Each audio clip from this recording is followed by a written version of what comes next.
Hello दोस्तों, मैं शारिक मलिक हाजिर हूँ एक बार फिर। उम्मीद करता हूँ आप सब लोग अच्छे होंगे। दोस्तों, मैंने अपनी ज़िंदगी में कम से कम 300 कहानी सुनी है, पढ़ी है और देखी भी है। दोस्तों, मुझे पता ये चला कि दुनिया में कोई भी रिश्ता ऐसा नहीं है जिसने एक दूसरे का कत्ल ना किया हो। भाई बहन, बाप बेटी, बाप बेटा, माँ बेटी, मामा भांजा, मतलब भतीजा, सब हर रिश्ता मैंने देखा है जिसने एक दूसरे का मर्डर किया है। हालांकि सारे रिश्ते ख़राब नहीं होते, बहुत अच्छे होते हैं, लेकिन कुछ लोग इनमें से ऐसे होते हैं जो कुछ भी कर सकते हैं, और ये सब बड़ा अफसोसजनक है। कहानी दिल्ली की है। दिल्ली के नागलोई इलाके में एक सोनिया नाम की लड़की रहती थी। इनकी माता जागीर कौर, पिता गुरमीत कौर, उम्र 65 साल। सोनिया की शादी हो जाती है। सोनिया अपने ससुराल में लड़के के साथ रहने लगती है, लेकिन कुछ ही दिनों के बाद सोनिया का अपने पति से झगड़ा हो जाता है और वो अपने माता पिता के पास वापस घर आ जाती है। माँ बाप समझाते हैं, लेकिन वो उसमें 100 कमियां निकालती है, ऐसा वैसा, ये और वो अच्छा नहीं है, मारता है, ये करता है, वो करता है। तो माँ बाप कहते हैं बुढ़ापे का टाइम है, चलो बेटा ठीक है, जिसमें तुम्हारी खुशी उसमें मेरी खुशी। और ये फिर अपने घर रहने लगती है। एक चीज़ तो हो गई है। अब ये कहानी है आज से 4 साल पुरानी, 2019 की। 8 मार्च 2019 को नागलोई इलाके के एक गंदे नाले में, गहरे नाले में एक धीरे धीरे एक सूटकेस ऊपर को ऐसे आता हुआ दिखाई पड़ता है। किसी राहगीर की नज़र पड़ती है। वो थोड़ा करीब जाकर देखता है तो देखता है बहुत बड़ा सूटकेस है और कुछ अजीब से हालत है। वो पुलिस को फ़ोन कर देता है, पुलिस आ जाती है। पुलिस देखती है, मुआयना करती है, फिर पुलिस सफाई कर्मचारियों को बुलाती है। सफाई कर्मचारी आते हैं, नाले में उतरते हैं और उस सूटकेस को बाहर निकालते हैं। सूटकेस बाहर निकालने के बाद जब उस सूटकेस को खोला जाता है तो वहाँ पर जितने लोग मौजूद थे, वो पुलिस और वो सफाई कर्मचारी सब दंग रह जाते हैं। उस सूटकेस में एक महिला की लाश होती है। उस महिला की लाश को देखने के बाद पुलिस पोस्टमार्टम के लिए भेज देती है और इस काम में जुट जाती है कि आखिरकार ये लाश किसकी है। और पुलिस को नतीजा पता था, क्योंकि सूटकेस में उस लाश को इस तरीके से मरोड़कर, हड्डियों को तोड़कर रखा गया था एक सूट में, और इतनी बड़ी बॉडी आना आसान बात तो है नहीं। तो पुलिस की समझ में तो आ गया था ये एक मर्डर है, लेकिन अब पुलिस को तलाश थी कि आखिरकार ये लाश है किसकी। मुजरिम की तो बात फिर बाद में ही होगी, किसने किया होगा। पुलिस सारे थानों में इसका मैसेज भिजवा देती है और पूछती है क्या किसी थाने में किसी बुजुर्ग की गुमशुदगी की रिपोर्ट दर्ज हुई है। इत्तेफाक से नागलोई थाने से इसका रिप्लाई आता है और बताते हैं हाँ, 4 मार्च को यहाँ पर एक रिपोर्ट दर्ज की गई है जिसमें सोनिया नाम की लड़की ने की है, और उसने बताया कि 4 मार्च से उसके माता पिता गायब हैं। कोई बात नहीं, पुलिस जांच करती है, सोनिया से पूछताछ करती है। पुलिस का शक सीधे सीधे सोनिया के पिता पर जाता है। पुलिस को लगता है सोनिया के पिता ने जागीर कौर को मारकर और वो फरार हो गया। पुलिस जांच करती है, पूछताछ करती है, पड़ोसियों से पूछताछ करती है, लेकिन कभी किसी ने बताया नहीं कि कभी कोई इसमें इन दोनों में झगड़ा हुआ हो या कुछ कभी आवाज़ें आई हों, कोई दिक्कत हुई हो। ऐसा कभी हुआ नहीं, जिससे पुलिस का शक गुरमीत कौर से हट जाता है और वो फिर दूसरी साइड में तलाश करना शुरू करते हैं। लेकिन उन पुलिस वालों में से एक सीनियर अफसर कहते हैं, एक काम करो, दोबारा से सफाई कर्मियों को बुलाओ, हो सकता है उसमें और भी कोई लाश मिले, क्योंकि जब बूढ़ी औरत गायब है तो बूढ़ा आदमी भी गायब है, जहांगीर गायब है तो गुरमीत कौर भी गायब है। अब वहाँ पर फिर से सर्च ऑपरेशन होता है। काफ़ी मशक्क़त के बाद, लगभग 4 घंटे के बाद उन सफाई कर्मियों की मेहनत रंग लाती है और उनको जहाँ पहले सूटकेस मिला था उससे कुछ दूरी पर एक दूसरा सूटकेस मिलता है। जो पहला सूटकेस मिला था वो किसी वजह से ऊपर आ गया, लेकिन जो गुरमीत कौर वाला जो सूटकेस जो बाद में मिला वो एक पत्थर से दबा हुआ था और नीचे जो गंदगी में मिट्टी में दबा हुआ था, जिसको निकाला जाता है। और पुलिस इसमें हैरान नहीं थी और वो समझ चुकी थी कि इसमें भी लाश है। खैर, उसको खोला जाता है, उसमें गुरमीत कौर की लाश निकलती है, पोस्टमार्टम होता है और सोनिया के हवाले कर दिया जाता है, उनका अंतिम संस्कार हो जाता है।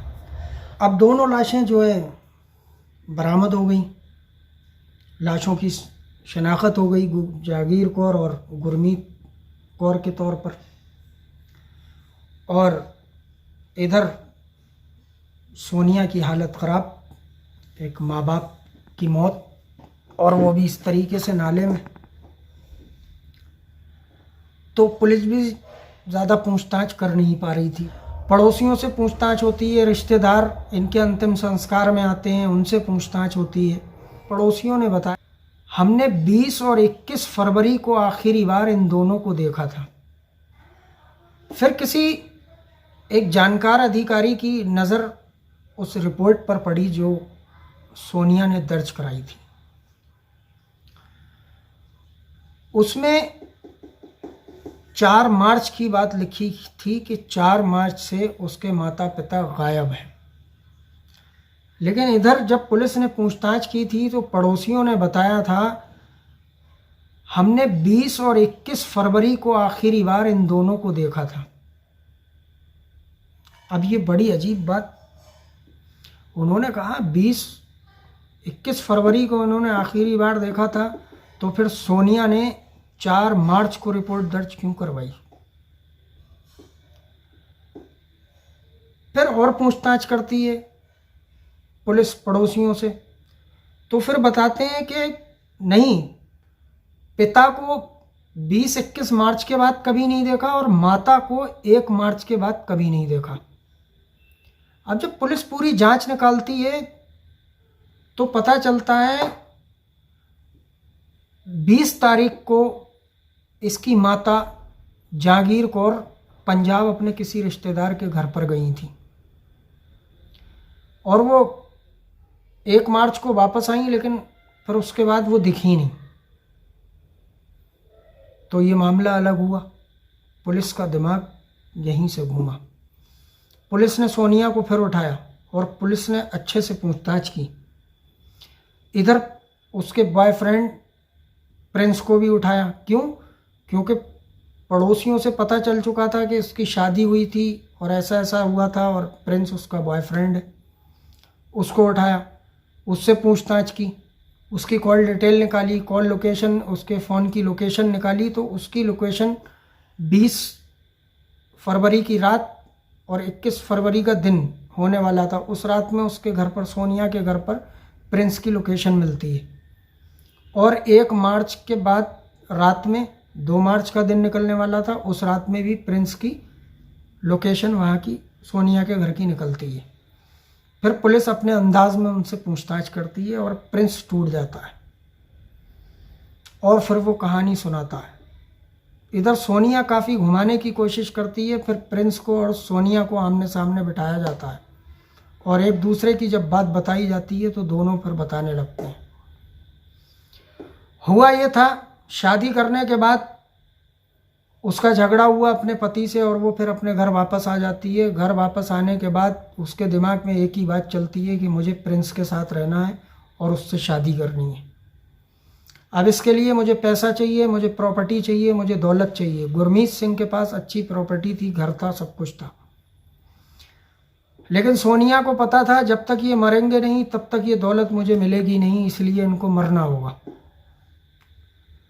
अब सोनिया ज़रा सोचिए दोस्तों, सोनिया अपने माँ बाप को मारने की प्लानिंग प्रिंस के साथ बनाती है और प्रिंस इसमें अपने 2 दोस्तों को भी शामिल करता है। अब 19 मार्च को इसकी सोनिया की माँ पंजाब अपने किसी रिश्तेदार के घर चली जाती हैं, ये दोनों ने बताया है। किसी रिश्तेदार के घर जाती हैं, अगला दिन 20 फरवरी होती है। 19 फरवरी को वो पंजाब जाती हैं, 20 फरवरी का दिन होता है। 20 फरवरी को शाम के वक्त सोनिया अपने पिता को चाय देती है और चाय में बेहोशी की दवा मिला देती है। बेहोशी की दवा मिला देती है, वो चाय पीते हैं और बेहोश हो जाते हैं। ये फिर प्रिंस को फ़ोन करती है, उसको बुलाती है।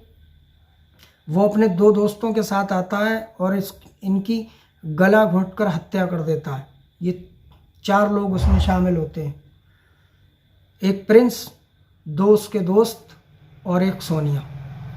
ये उसको मार देते हैं। उसके बाद एक सूटकेस लाया जाता है, उस सूटकेस में इनकी लाश को रखा जाता है। लाश आ नहीं पाती तो उनके हाथ पैरों को तोड़ दिया जाता है और मरोड़ कर उसमें पैक करके और ये गाड़ी में रखकर उस लाश को ले जाते हैं और वहाँ एक गहरे नाले में फेंक देते हैं। अब 1 मार्च को इसकी माता जहांगीर कौर पंजाब से वापस आती हैं और आते ही अपने हस्बैंड को पूछती हैं। जाहिर सी बात है, अगर आप कहीं बाहर गए हों और जब घर में आते हैं तो अगर कोई भी आपकी फैमिली का ना हो तो आप उसको ज़रूर पूछते हैं कि फ़लाँ इंसान कहाँ है। वो कह देती है कि वो कहीं काम से गए हैं, ये वो, और वो उनको घुमा देती है। 4 तारीख आती है, शाम का वक्त होता है। सोनिया एक बार फिर से चाय माँ को देती है जैसे उसने अपने पिता को दी थी। चाय देती है, चाय में बेहोशी की दवा, वो पीती हैं, बेहोश हो जाती हैं। ये दोबारा से प्रिंस को फ़ोन करती है, वो फिर से अपने उन 2 दोस्तों के साथ आता है, इनका गला दबाता है। जब इनकी मौत हो जाती है तब एक सूटकेस को लिया जाता है और उस सूटकेस में इनकी लाश को भरा जाता है। लाश आती नहीं है तो फिर से वही काम, उनके हाथ और पैरों को तोड़ दिया जाता है और मरोड़ कर उस सूटकेस में रख दिया जाता है और फिर गाड़ी में ले जाकर फिर उस थाने में गाड़ी में ले जाकर फिर उस नाले में फेंक दिया जाता है। उसके बाद सोनिया पर ये इल्ज़ाम लगता है, उन 4 लोगों को गिरफ़्तार कर लिया जाता है। सोनिया ने एक इंटरव्यू दिया था, उसका किसी पत्रकार ने इंटरव्यू लिया था जब ये पूरा केस खुला था। उसके बाद तो सोनिया ने बड़ा मुस्कुराकर कहा था कि मेरी फैमिली का इशू था, इसलिए मैंने अपने माँ बाप को मार डाला। तो ये कितनी शर्मसार घटना है। हमारे जो करीबी रिश्ते और ख़ास तौर से माँ बाप जैसे रिश्ते को ऐसे ही लोग दागदार बनाते हैं। अगर इसको शादी करनी ही थी तो अपने माँ बाप को मना लेती या कोर्ट मैरिज कर लेती या भाग जाती, कुछ भी कर सकती थी, लेकिन अपने बूढ़े माँ बाप को कम से कम ना मारती। आखिरकार वो सब प्रॉपर्टी लास्ट में जाकर मिलना इसी को थी, क्योंकि उनका और तो कोई वारिस था नहीं, ये अकेले बेटी थी। तो आज की ये अफसोसनाक कहानी थी। उम्मीद करता हूँ अच्छी लगेगी आप लोगों को। दोस्तों, आप लोग मेरे चैनल को सब्सक्राइब कर लें ताकि मैं हर रोज़ आपको एक नई कहानी देता रहूँ और मैं क्राइम की हर कहानी आप तक पहुँचाने की कोशिश करूँगा। कोई भी ऐसी कहानी छूटेगी नहीं जो आपसे छूट जाए। हर कहानी मैं आपको सुनाता रहूँगा, हर दिन एक नई कहानी अलग टॉपिक पर। जय हिंद, जय भारत।